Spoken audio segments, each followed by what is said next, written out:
in my car driving right now, and I was thinking about something that's funny. You know that guy Cash Patel, whatever his name is, Patel, whatever. He's the FBI director. He's the Indian guy. That guy is fucking dumber than a second coat of paint. He's so dumb. Like, he's smart on paper, like passing tests and reading and comprehension and all that. But he's dumb logically, like most of the people that associate with Trump or are part of Trump's inner circle are fucking dumb people and stuff, ignorant people and stuff. And so when the guy, when did the press thing about Charlie Kirk and everything, at the end of it, he said, I'll see you, brother, in Valhalla.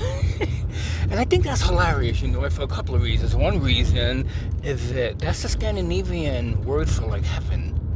So, and also white supremacists, they use that word to designate heaven for white people, only white people, not Indian people, not Puerto Rican, not Jamaican, not, Mexican. For white people, it's a white heaven for a lot of those white supremacists, and so when he said that, some guy, all these racist people online started like making fun of him and saying stuff like, well, you was never invited to our heaven.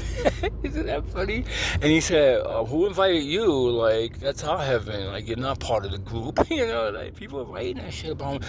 And I think he deserves that. I really do, because that whole MAGA shit is fucking racist, man.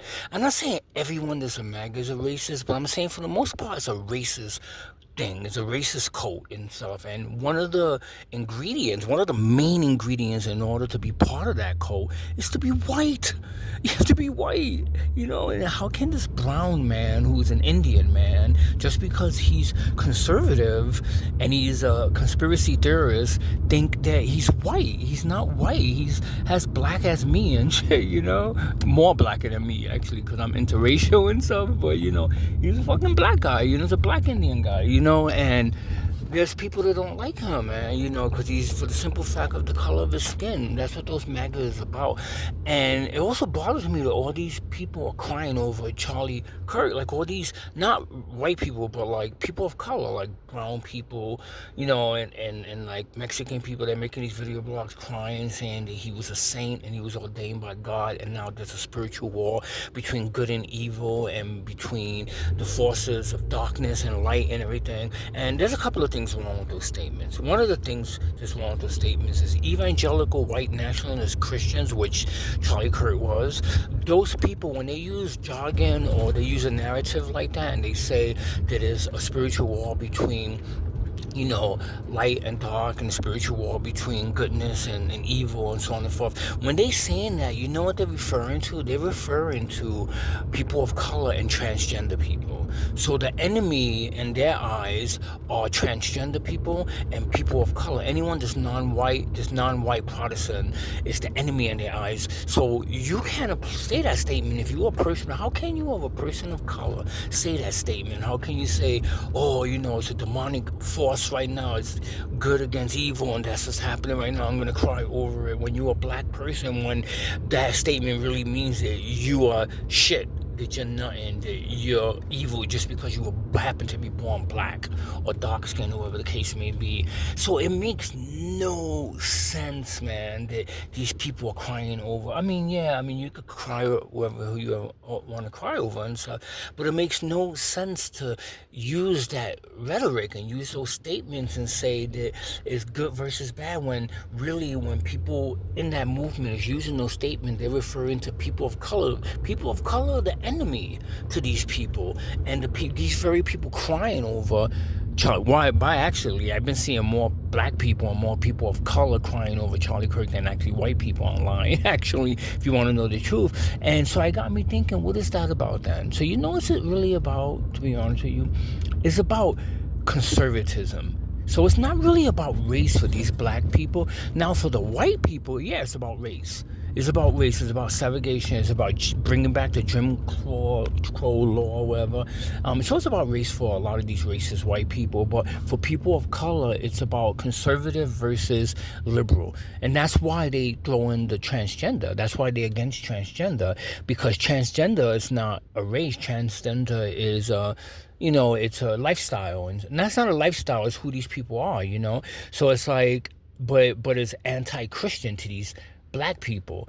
And so black people throw the transgender underneath the bus, thinking that Christianity is this religion that's opposed to transgender. But the people who are the white people, who are the white nationalists, they saying that it opposes people being born of a particular race because they just born a particular race, namely, wherever, black or Mexican and everything. And so that's why all these people being deported, none of these evangelical Christians give a shit. And they don't say anything because they think that they should be deported. Not thinking the real reason they're being supported is not because they were here illegally. They're being deported because they're brown skinned, because they don't belong in this country on the eyes of these white nationalist people, namely Charlie Kirk.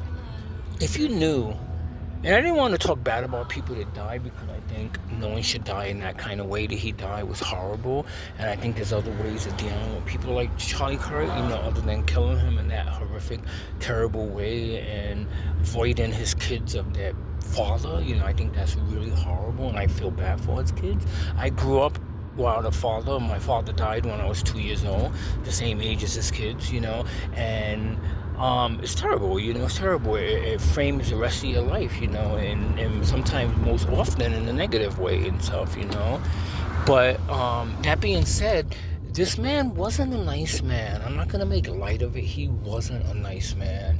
He said stuff that was so bad that it made me cringe to the point where I couldn't even watch political news anymore, because I couldn't believe that a man was saying this a white man was saying this, a man that actually was nice looking, that was very fucking intelligent, that had a beautiful wife and beautiful kids, who could have did anything and excelled in it because of who he was, because he was an intelligent man. But he chose to be bad. He chose to be divisive. He chose to be Islamic homophobic and Islamic phobic and everything. He chose that path. You live by the sword, you die by the sword, and I don't believe in public executions. I don't, I'm against the death penalty, But that's how he went out, man, and it was horrible and everything. But don't make light of this guy's character. This guy wasn't a nice man. This guy said stuff that people, thousands upon thousands of people follow this person and critique his words, and those people walking around with hatred in their heart. They're walking around with disdain for people who didn't do anything to them, to marginalize people who don't have a voice, people don't have advocacy, people don't have someone that defends them and stands by their side, but who are kind of left to their own demise in this twisted fucking American society. He went and picked on those people. He didn't pick on powerful, rich white people in Beverly Hills. He didn't even pick on liberal people who are fucking powerful, like the powerful people who live in Colorado. They don't take bullshit. The white people who live in Colorado, they have money, who are fucking liberal, who live in the mountains in Boulder and don't take bullshit. He didn't come after those people because he knew he would have a fight on his hands, but he went after the people who didn't have some, people to defend them. They didn't have anything. They didn't have the educational tools. They didn't have the social, content, to like fight this. And he went after these people, innocent people, and so someone went after him and killed him innocently. And what I mean by that is that he shouldn't have died that way, and he was innocent in the sense that he should have lived and raised his kids. Even though he was horrible, he should have lived and raised his kids. So I'm saying he was innocent in that sense, and his life was taken. Now 2 children are going to raise our kids, while they're dead, and that's pretty fucked up and everything. But he chose that path. I grew up in New York City. Okay, I grew up in the Bronx, and people, they think they know me in Colorado just because I go to the club and I dress up and I'm goth and I'm punk, whatever the case may be, and I'm weird. They think I'm weird, but I'm actually just expressive, and they're not. So anyone that's expressive, people think is weird, But I'm not really weird. I'm weird, yeah, in a good way though. I'm an artist, I'm a bohemian, I'm eccentric, But people think they know me, but I grew up in New York, and I grew up in a fucking badass fucking ghetto. My neighborhood wasn't a ghetto. I didn't grow up like a ghetto person because I grew up with Catholic parents. They were working class. They were working class, blue collar working class. I didn't grow up in a ghetto, but my surrounding area was a ghetto, and I experienced death all around me. I almost got killed a bunch of times in New York growing up. And so I went through shit in my life, man. But you know what? I had a choice. to make growing up. I saw my friends dying. All my friends that I grew up on in the Bronx, they all dead or in jail. All of them. Like something like 50 people. I grew up with a whole gang of people. And they all dead or jail or doing life in jail and stuff. And I had a choice to make. Either be a drug addict or drug dealer or gang member or this and that. Or be a punk rocker. And I chose being a punk rocker, and that saved me. But anyhow, but the point is I had that choice, and Charlie Kirk had a choice. This guy had the whole world on his fingertips. He could have chose to do anything.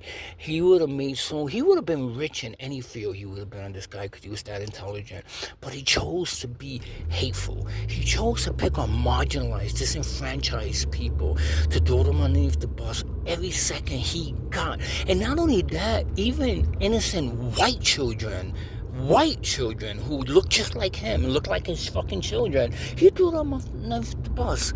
You know what he said about white children? And he was referring to white children because that's where the majority of the school shootings are. He said that if a few kids die for us to have the right to bear arms, then those kids should die for we could bear arms. That's what he said. So you know what? Those statements is why he died probably. And so karma, came back, bit him in the butt, and he died from gun violence. And now everyone wants everyone to weep and feel bad. I feel bad for his children, but I don't feel bad for him. And if I'm an asshole for saying that, then I'm a fucking asshole.